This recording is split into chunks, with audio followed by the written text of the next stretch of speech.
Yes ma'am. अच्छा, इस जो लास्ट स्टैन्ज़ा है ना, इसका कॉन्टेक्स्ट मैं एक दफ़ा फिर रिपीट कर देती हूँ।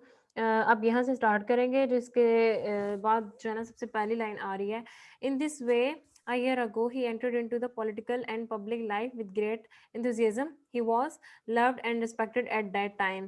Today he is leaving the public life with utter degradation. इसके बाद आप करेंगे, there are people who achieve great victory in their struggle before they die, then ये वाली लाइन आप ऐड करेंगे इसके साथ, they get a reward of their struggle in the world. ठीक है, ये नेक्स्ट आप यहाँ पे नीचे आ जाएं।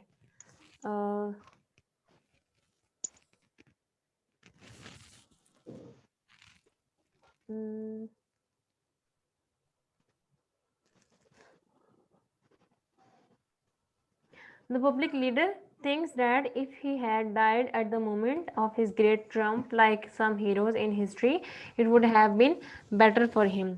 इतना, फिर उसके बाद if he had got the reward in this world, God would not reward him in the next world, saying he will got his reward in the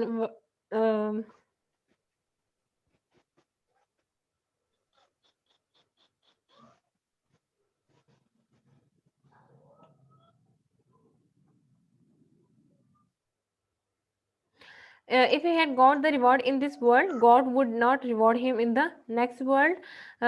यहाँ तक, और इसके बाद फुल स्टॉप या कॉमा लगाने के बाद आप करेंगे कि so he has got all his reward in this world.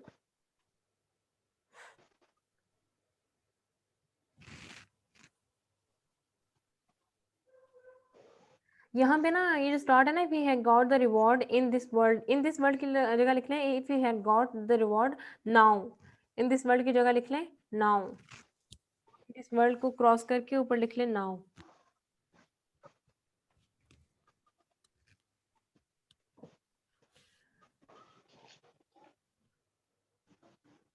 God would not reward him in the next world, and he has so he has gone all his reward in this world. He consoles himself at the idea of his failure. इतना context हो जाएगा और नीचे explanation. ठीक है, समझ आ गई last context की? Yes ma'am. तो इसका जो क्वेश्चन है पैट्रियोटिक डिक्टेटर, इसकी समरी एज यूजुअल वही इंपॉर्टेंट है। Right a note on the political career of the public leader, जो इसकी समरी है, समरी के अंदर आपने ऑब्वियसली इसका पॉलिटिकल लीडर की हैसियत से जो इसका करियर था वही सारा डिस्कस हुआ है, वो खुद अपने बारे में बता रहा है। तो अब ये सारा कुछ जो है इसके अंदर डिस्कस करेंगे तो दो चीज़ें इसमें कवर हो जाएंगी। पॉलिटिकल करियर वाला इंपॉर्टेंट है क्वेश्चन, ठीक है, इसको टिक कर ले। Right a note on the political career of the public leader, जिसमें ये सारी डिटेल्स आप ऐड करेंगे अलॉन्ग विद द हेडिंग्स। ठीक है, हिज डाउनफॉल, उसका डाउनफॉल कैसे हुआ, कब, किस तरह से हुआ, तरीका किस तरीके से हुआ, वो सारा। और फिर क्रिटिकल एप्रिसिएशन आ जाता है, इसकी भी पिक्चर्स मैंने फॉरवर्ड कर दी हुई है ग्रुप में, आप देख लेना अगर आपके पास नहीं है तो। और इसमें जो है क्रिटिकल नोट और मेन आइडियाज कवर हो रहे हैं, इसको आपने देखना है, ये भी इम्पोर्टेंट है। क्रिटिकल एप्रिसिएशन वाला कौन सा हम्म है जो आप बोल रही हैं, वो कौन सा है? ये क्रिटिकल एप्रिसिएशन वाला क्वेश्चन है ना, अभी जो मैंने स्टार्ट किया है ये।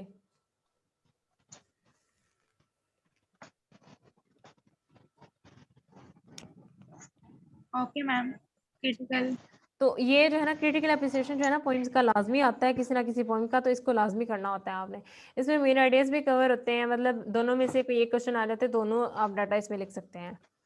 डायरेक्शन ऑफ द पीपल, लोगों का रिएक्शन क्या था, पहले क्या था अब क्या था, वो सारा आप लिखेंगे। उसके बाद क्रिटिसिज्म ऑन पावर वर्शिप, ठीक है, ऑप्टिमिज्म ऑफ द पोएम, ये सारा बहुत अच्छा लिखा हुआ है, ये सारा आप लिखेंगे, तो याद करेंगे। उसके बाद आ जाता है tragic downfall of the hero, ये भी इंपॉर्टेंट है क्वेश्चन, ठीक है। पॉपुलर लीडर था पहले, पॉपुलर लीडर का नहीं लिखना आपने, पॉपुलर लीडर में ना पॉपुलर लीडर की आपने हेडिंग नहीं देनी, बगैर हेडिंग दिए आपने इंट्रोडक्शन लिखना है 3 से 4 लाइनों का, जिसमें आपने लिखना है कि एक पॉलिटिकल लीडर था और एक बहुत ही मतलब पॉपुलर था और लोगों ने इसका बहुत ज़्यादा करते थे, इसको वेलकम किया गया था एक दिन 1 साल पहले वगैरह-वगैरह। 3 से 4 लाइनें इंट्रोडक्शन की लिख के ये सारा पैराग्राफ लिखने की ज़रूरत नहीं है, जिसमें इसने पॉपुलर लीडर का सारा एक्सप्लेन किया, ये इर्रेलेवेंट हो जाएगा, ठीक है? तो इसको सारे को क्रॉस कर देना, इसमें 3 से 4 लाइनें आपने इंट्रोडक्शन लिखना है बगैर हेडिंग के। उसके बाद हिज डाउनफॉल आप ये लिखेंगे, उसके इसका डाउनफॉल कैसे हुआ, किस तरह से हुआ, वो ईच एंड एवरीथिंग इसमें आप लिख देंगे। तो ये आपका क्वेश्चन हो जाएगा कंप्लीट यहाँ तक, ठीक है? इर्रेलेवेंट डाटा या इर्रेलेवेंट हेडिंग्स नहीं देनी है। एज़ अ ड्रामेटिक मोनोलॉग जो खुद अपनी स्टोरी बताते हैं या खुद कन्वर्सेशन करते हुए अपने बारे में डिस्क्राइब बताते हैं, करते हैं, अपनी हिस्ट्री बताते हैं। तो मोनोलॉग उसको कहते हैं। तो मोनोलॉग की आपने डेफिनेशन लिखनी है, जैसे इसने लिखा है व्हाट इज़ ड्रामेटिक मोनोलॉग। तो आप ड्रामेटिक मोनोलॉग की हेडिंग देंगे, सिर्फ ड्रामेटिक मोनोलॉग, व्हाट इज़ नहीं लिखना। The poem Patriotic to Traitor is a dramatic monologue. The dramatic monologue is a kind of soliloquy. It is spoken by one person in the scene of the play. A particular moment in the life of a person is chosen when he is most disposed to talk. His utterances are relevant to the chosen moment. It is dramatic because it was dramatic irony. The speaker gives expressions. इतना ज़्यादा लंबा लिखने की ज़रूरत नहीं है, इतना लिख लें। Are not watching him, spectators which are not watching him, इतना लिखेंगे आप अगर यहाँ से लिखेंगे तो, ठीक है? उसके बाद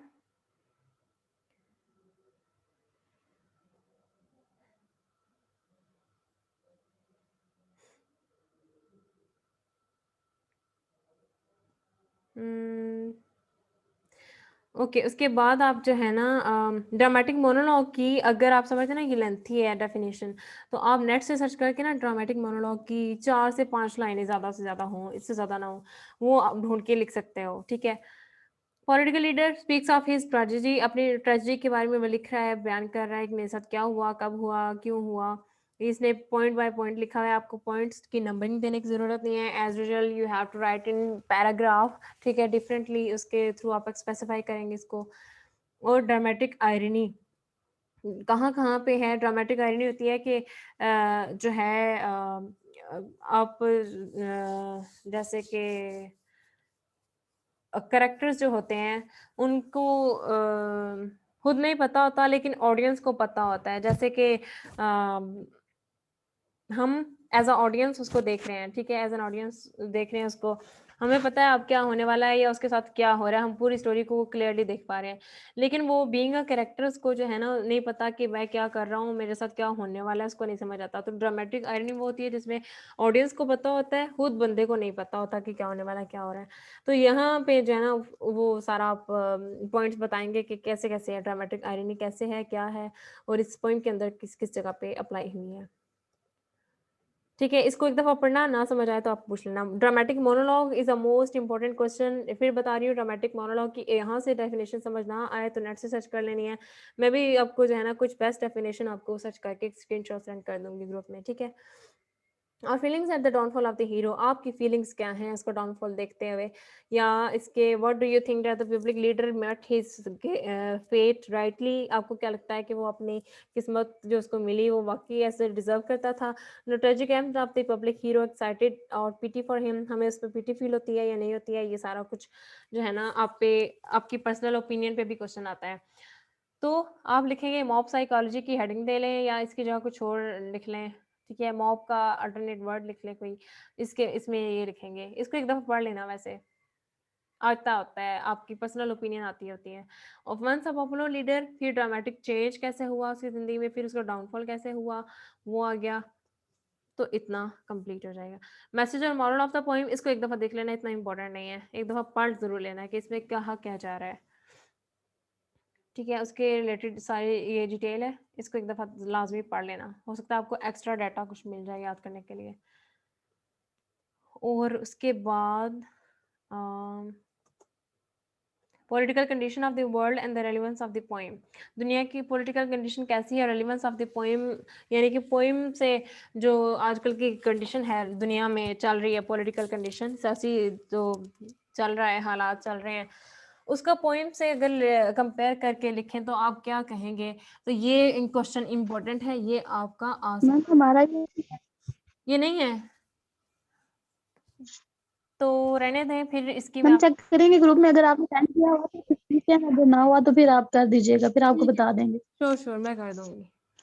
तो इसमें जो है ना ये हो सकता है कि आ जाए, वैसे अगर आपकी बुक में नहीं दिया हुआ तो मे बी ना आए, लेकिन कुछ पता नहीं होता बोर्ड वालों का। तो आप इसको जो है ना कर लें, political condition of the world यानी कि उसको and the relevance of the poem, यानी कि आजकल की जो कंडीशन है पॉलिटिकल वो कैसी है, और पोएम से आजकल के हालात जो पॉलिटिकल कंडीशन है वो कैसे रेलिवेंट है। ठीक है, तो पोएम के लिहाज से कैसे रेलिवेंट है ये इसमें एक्सप्लेनेशन है, ये मैं आपको पिक्चर सेंड कर दूंगी अगर ना हुई ग्रुप में तो। और एक्सपेक्टेड क्वेश्चंस हैं, इनको लाजमी देखा करें। Patriot in literature describe the tragic downfall वाला क्वेश्चन बहुत इंपॉर्टेंट है। फिर मैसेज और moral of the poem, optimism of Browning's poetry, और patriot in literature is a dramatic monologue, और ऑप्टिमिज्म ऑफ ब्राउनिंग्स पोइट्री, और first question describes the tragic downfall. ये most important questions हैं तीनों, इंक्लूडिंग क्रिटिकल एप्रिसिएशन। ठीक है, ये चारों क्वेश्चंस आपने लाजमी करने हैं। ड्रामेटिक मोनोलॉग जिसमें ड्रामेटिक आयरनी भी आ जाती है, मोनोलॉग भी आ जाता है, दोनों की डेफिनेशंस भी आपने लिखनी है।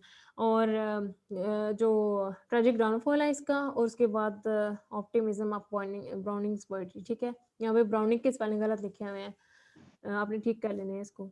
ठीक है, so this is all for the today's lecture. मैं खुद बहुत थक गई हूँ अभी। तो समझ आ गया आप लोगों को? Yes ma'am. क्लियर है सब कुछ? चलें जी, ठीक है, आप जाएं, सुबह से आप लोग भी ले रहे हो लेक्चर्स, तो विल सी यू इंशाल्लाह टुमारो।